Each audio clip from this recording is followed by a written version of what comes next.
Okay, take a look at this.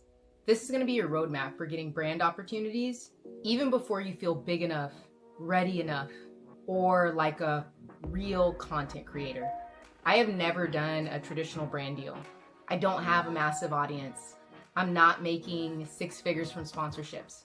But I do have brand related messages land in my DMs because I posted online. And I'm gonna show you exactly how that happened. Step by step, no gatekeeping. So if you've been waiting until you have more followers, more credibility, or a bigger platform, let's get into it.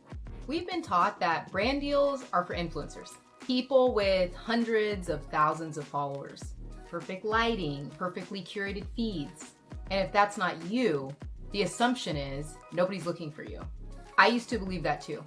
I thought, why would a brand care about me? I barely have an audience. I'm not even sure I'd call myself a content creator half the time. But here's what I've learned. A big following is one way to create value online. It is not the only way. The thing that actually makes you valuable is the combination of your experience, your perspective, and the fact that you're willing to put your ideas somewhere where people can find them. Let me be honest about where I'm at. I post videos. I share what I'm learning about career, business, AI, health, diabetes, things my grandpa taught me, and whatever else I'm going through. My footprint is small, and I'm not a giant creator. As a matter of fact, at the time of filming this video, I don't have not one viral video in my history of life yet. And still, brands and organizations have reached out about working together. That surprised me because I was measuring my value the wrong way. I was looking at follower count. The people reaching out to me weren't always looking for that. They were looking at something completely different. When a company looks at someone online, they're not always asking how many followers do they have. They're asking things like, does this person actually understand the subject? Can they communicate clearly? Do they seem trustworthy? Does their audience, even a small one, actually listen to them? And then the biggest one, does this person fit the problem that we're trying to solve? A person with 10,000 random followers might be useless to a brand if none of those people care about their product. A person with a much smaller audience might be incredibly valuable if their audience is specific, aged, and interested in the exact same thing that the company sells. You don't have to be famous to be relevant. And relevance, that's what gets you opportunities. The first reason posting online created opportunities for me is credibility. My story is not a clean packaged thing. I went from a 1.9 high school GPA, then moved on to working as a security guard, to then getting my master's and becoming a senior leader at Microsoft. Then I was let go. It's messy, it's still unfolding, but it gives me a perspective not everybody has. When I talk about careers, leadership, job hunting, reinvention, I'm giving the point of view from somebody who's lived it. And when you consistently share what you actually know from actual experience, people start to understand what you bring to the table. They may not see you as an influencer. They see you as someone who knows something useful. That distinction matters. The second reason posting creates opportunities, it gives people proof. If you tell someone, I understand AI, that's a claim. If you post thoughtful explanations about AI over time, that's evidence. If you say, I know leadership, that's a claim.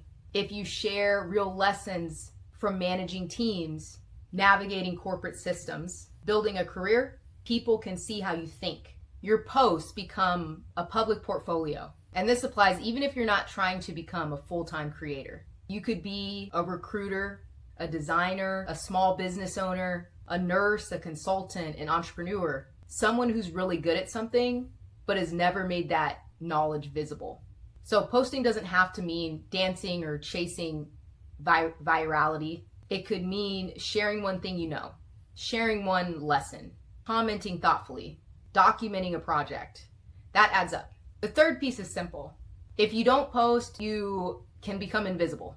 Not metaphorically, literally. Nobody can find you.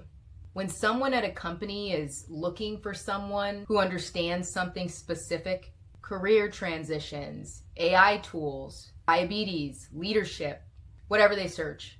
They look on LinkedIn. They look on YouTube. They ask around. If you've never put your thoughts anywhere public, you don't show up in that search. But if you've been posting, even inconsistently, even with a small audience, suddenly you're findable. Someone types in a question and there you are. This is how opportunities start. Not because you're famous, but because you showed up. So here's the practical part if you want to create this for yourself. 1, pick one thing you know. Maybe you know how to coach T-ball really well. Maybe you know how to manage a chronic illness. Pick something in your industry or your life journey. Whatever you can talk about for months without getting bored. 2, post about it consistently. Doesn't have to be every day. Once a week, twice a week. Just be findable over time. 3, make it easy to contact you.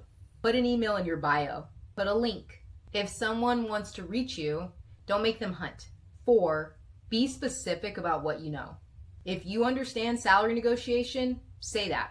If you understand AI for small business, say that. Specificity gets you found. I want to be clear, I'm not rolling in brand deals. That would be a lie right now anyways.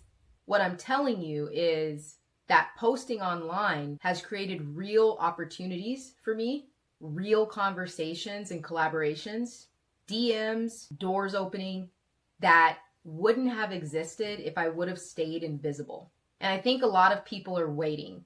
I've been one of those people before, waiting until they have more followers, waiting until their content is better, waiting until they feel legit. The wait is the thing costing you opportunities, not your follower count, not your setup, the waiting. So here's what I took from it. You don't need to be big to be findable. You don't need to be famous to be relevant. And the brands, the opportunities, the conversations, those start showing up not when you're ready, but when you start being visible. If you found this valuable, please let me know in the comments. See you next time.